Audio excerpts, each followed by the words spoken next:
प्रांताध्यक्ष सुनीलजी तटकरे, मंत्रिमंडळातील माझे सहकारी हसन मुश्रीफजी, तसंच अनिल भाईदास पाटील, उपस्थित असणारे मुश्ताक अंतोलेजी, अमोल मिटकरीजी, सूरज राजेंद्र शिवाजीराव, रुपाली काकणकर, सर्व संघटनेमध्ये विविध पदांच्यावर काम करणारे उपस्थित असणारे सर्व मान्यवर, दोन्ही शिवाजीराव, जमलेल्या महाराष्ट्राच्या आणि मुंबईच्या वेगवेगळ्या भागातून आलेले बाबाजी आणि वेगवेगळे माझे सहकारी बंधू भगिनींनो आणि माझ्या तरुण मित्रांनो, काल आम्ही सगळेजण दिल्लीमध्ये होतो. बरेच जण दिल्लीमध्ये, आपल्याला सगळ्यांना माहिती आहे की तिसऱ्यांदा NDAचे सरकारचे प्रमुख या देशाच्या पंतप्रधानांनी शपथ घेतली आणि तो शपथविधीच्या कार्यक्रमाच्या आधी दिल्लीच्या ऑफिसला देखील आम्ही सगळेजण तिथं उपस्थित होतो. मी होतो, प्रफुल्लभाई होते, सुनील तटकरेजी होते,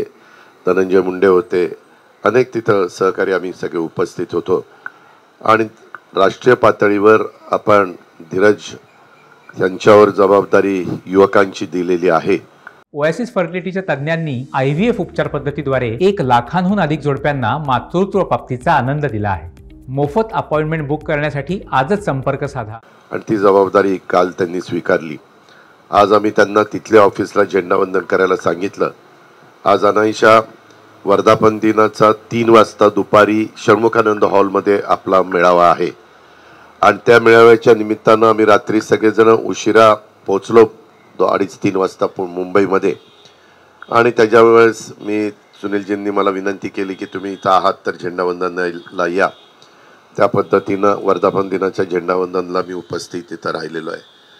इथं सुरुवातीलाच महाराष्ट्रातल्या, देशातल्या तमाम राष्ट्रवादी काँग्रेस पक्षाच्या सगळ्या कार्यकर्त्यांना, सगळ्या सदस्यांना, विधायकांना, संसद सदस्यांना, सगळ्यांनाच, कार्यकर्ते, बंधू भगिनी, तमाम जनतेला मी मनापासून वर्धापन दिनाच्या 25व्या हार्दिक शुभेच्छा देतो.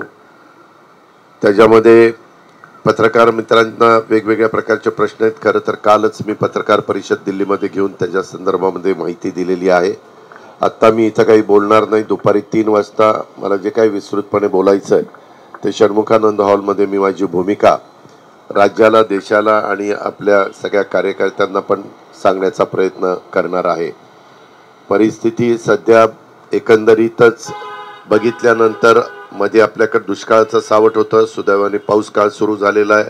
हवामान खात्याचं म्हणणं आहे की मान्सून पण पोचलेला आहे. काही शहरामध्ये त्याच्यातनं पाणी तुंबण्याचेही वेगवेगळे प्रकार घडलेले आहेत. आणि त्याच्यामुळे इथली बैठक, इथला झेंडावंदनाचा कार्यक्रम संपल्यानंतर मी मंत्रालयामध्ये जाऊन काही आपल्या विभागीय आयुक्तांशी VC द्वारे संपर्क साधून साधारण राज्याचा आढावा आम्ही घेणार आहोत आणि त्याच्या संदर्भामध्ये काय पुढची पावलं उचलायची आहेत. कारण 2 दिवस दिल्लीत असताना मी, एकनाथराव शिंदे, देवेंद्रजी, आम्ही अनेकदा तिथं एकत्र बसून साधारण एकंदरीत राज्य सरकारच्या संदर्भामध्ये येणाऱ्या पुढच्या विधानसभेच्या निवडणुकीच्या बाबतीमध्ये महायुतीची लाईन ऑफ ॲक्शन काय असली पाहिजे, अशा पद्धतीची बरीचशी चर्चा त्या ठिकाणी केलेली आहे. आम्ही देखील राष्ट्रवादी काँग्रेस पक्षाचे बरेच प्रमुख सहकारी भुजबळ साहेबांच्या सहित त्या ठिकाणी होतो. आम्ही पण त्या बाबतीमध्ये चर्चा केलेली आहे. आज हा वर्धापन दिन साजरा करत असताना मला डोळ्यासमोर येतोय, काळ वेळ कुणाकरता थांबत नसती. बघता बघता 25 वर्ष पूर्ण झाली. 10 जून 1999ला शिवाजी पार्कलाच प्रचंड संख्येने महाराष्ट्रातला आणि देशातल्याही काही भागातले नेतेगण आलेले होते, कार्यकर्ते आलेले होते आणि त्याच्यातनं स्वाभिमानातनं राष्ट्रवादी काँग्रेस पक्षाची स्थापना करण्याचा निर्णय घेण्यात आलेला होता. स्वतः पवारसाहेब, संगमाजी, तारिक अनवर आणि बाकीचे सगळेच मान्यवर त्यावेळेसचे, मग भुजबळ साहेब असतील, विजयदादा असतील, पद्मसिंह पाटील असतील, मधुकरराव पिचड असतील आणि आम्ही सगळेजण सेकंड फळीतले कार्यकर्ते होतो. आणि त्याच्यामध्ये समीरनं पण अतिशय महत्त्वाची भूमिका, एकंदरीत तिथलं स्टेज आणि बाकीच्या सगळ्या गोष्टी करण्याच्या करता प्रयत्न केलेला होता. आम्ही सगळे काळजीत होतो की पाऊस येतो का काय, कारण 10 जून पुण्यात, सहसा 7 जूनला आपल्या मुंबईमध्ये पाऊस सुरू होतो, मान्सून त्या ठिकाणी येतो, मृग नक्षत्र सुरू होतं त्यावेळेस. परंतु सुदैवाने पाऊस काही त्यावेळेस पडला नाही. फार उत्स्फूर्तपणे महाराष्ट्रातल्या जनतेने प्रतिसाद दिला. तो सगळा इतिहास आपल्या सगळ्यांच्या समोर आहे. आता इथून पुढच्या काळामध्ये देखील अधिक जोमाने हे लागलेला लोकसभेच्या निवडणुकीचा निकाल आपण सगळ्यांनी पाहिलेला आहे.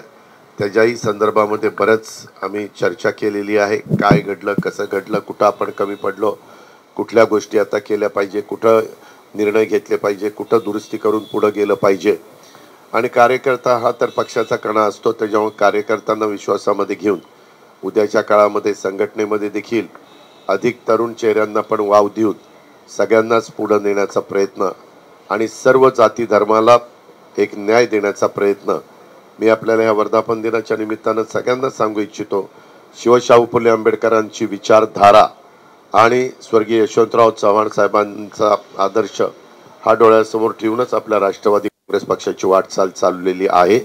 त्याच्यामध्ये कुठेही आपण तसुभर देखील कमी पडत नाही, पुढेही कमी पडणार नाही, ही पण खात्री मी आपल्या सर्वांनाच ह्या वर्धापन दिनाच्या झेंडावंदनाच्या निमित्तानं आपल्या सगळ्यांना देतो. अधिक न बोलता बाकीचं विस्तृतपणे पुन्हा मी आपल्याला सांगतो की षण्मुखानंद हॉलमध्ये प्रमुखांची भाषणं होणारच आहेत आणि त्यावेळेस माझं तिथं शेवट भाषण होईल. त्यावेळेस मी माझी भूमिका देश पातळीवरची, राज्य पातळीवरची, एकंदरीत ह्या सगळ्या गोष्टीच्या संदर्भात किंवा काल मंत्रिमंडळाचा विस्तार होत असताना त्यामध्ये राष्ट्रवादी काँग्रेस पक्षाने काय भूमिका घेतली ह्याबद्दल संपूर्ण इत्थंभूत माहिती मी तिथं देण्याचं काम करेन अशा प्रकारचा विश्वास देतो. आज वर्धापन दिनाच्या निमित्तानं जे माझे सहकारी, जे कार्यकर्ते, जे सेलचे प्रमुख इथं उपस्थित राहिलेत त्या सगळ्यांचं मनापासून स्वागत करतो. पुन्हा एकदा तमाम सहकाऱ्यांना या वर्धापन दिनाच्या हार्दिक शुभेच्छा देतो आणि या ठिकाणी थांबतो. जय हिंद, जय महाराष्ट्र, जय राष्ट्रवादी. धन्यवाद.